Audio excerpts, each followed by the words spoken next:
The cafe smelled of roasted coffee and cinnamon, a warm refuge from the December cold outside. Snow fell steadily beyond the large windows, transforming the Chicago street into a scene from a winter postcard. Inside, soft jazz played while people hunched over laptops or chatted quietly. Marcus Donovan sat alone at a corner table, his dark coat and scarf still on despite the warmth. At 43, he'd grown accustomed to solitude. His pharmaceutical company employed thousands. His decisions affected millions.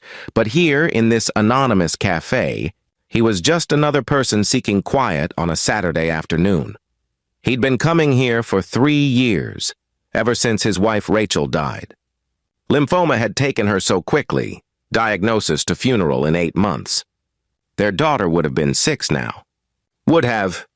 The genetic disorder had claimed her at 18 months, before Marcus even understood how to be a father. The cafe had become his sanctuary. No one knew him here.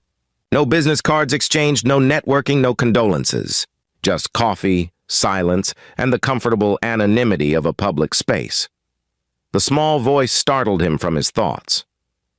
"Excuse me, can I sit here?" Marcus looked up. A little girl stood beside his table, perhaps 5 years old, wearing a pale blue dress that seemed too thin for the weather. A pink knitted hat with a pom-pom covered her head, and she clutched a worn teddy bear tightly. Her face was pale, almost translucent, with the particular fragility Marcus recognized immediately from his years in medicine. She was sick.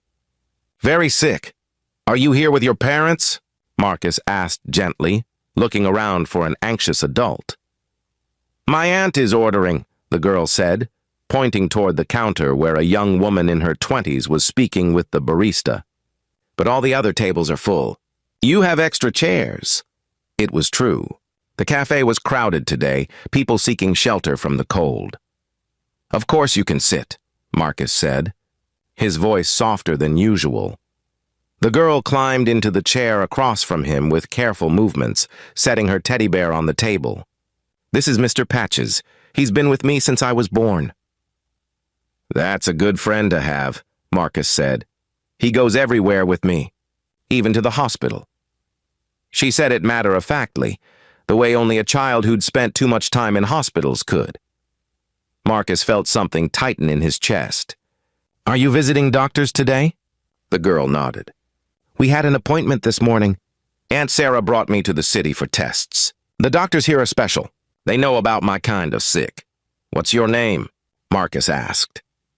"Lily. What's yours?" "Marcus. That's a strong name," Lily said seriously. "Like a superhero." Despite everything, Marcus smiled. "I don't know about that." Lily's aunt arrived with a tray. Hot chocolate for Lily, coffee for herself. She looked exhausted, worry etched into every feature. When she saw Lily at Marcus's table, concern flashed across her face. "Lily, you can't just bother strangers." "She's not bothering me," Marcus said quickly. "Your niece asked very politely if she could sit. The cafe is crowded." The woman, Sarah, as Lily had called her, looked relieved but still uncertain. "Are you sure? We can find somewhere else." "Please, stay," Marcus said, gesturing to the empty chairs. "There's plenty of room." Sarah sat down gratefully, wrapping her hands around her coffee cup like it was a lifeline.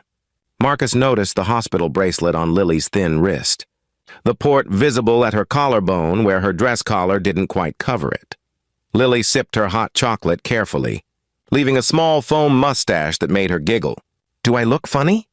"Very distinguished," Marcus said, surprising himself with the ease of his response. He'd forgotten how to talk to children. Had tried to forget, really. It hurt less. "What's distinguished mean?" Lily asked. "It means you look very important and serious." Lily considered this. "I am important. Aunt Sarah says I'm the most important person in the world." Sarah's eyes filled with tears. She quickly blinked away. "That's right, sweetie." Marcus understood.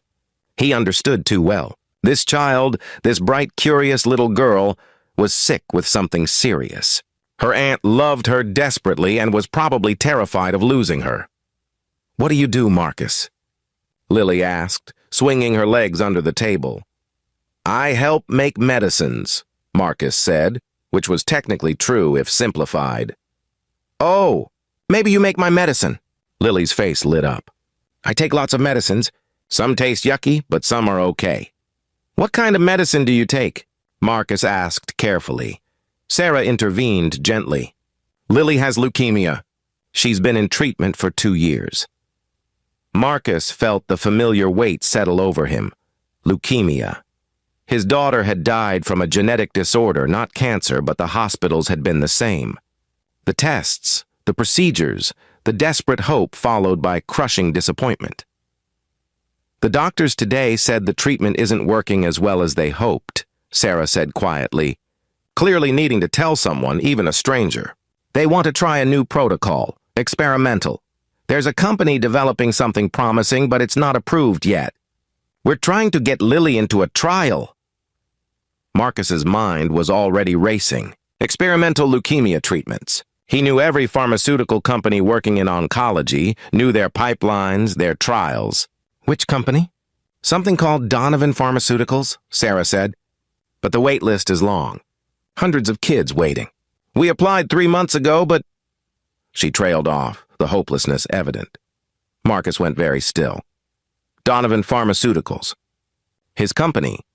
He'd launched the pediatric leukemia program 4 years ago after losing Rachel.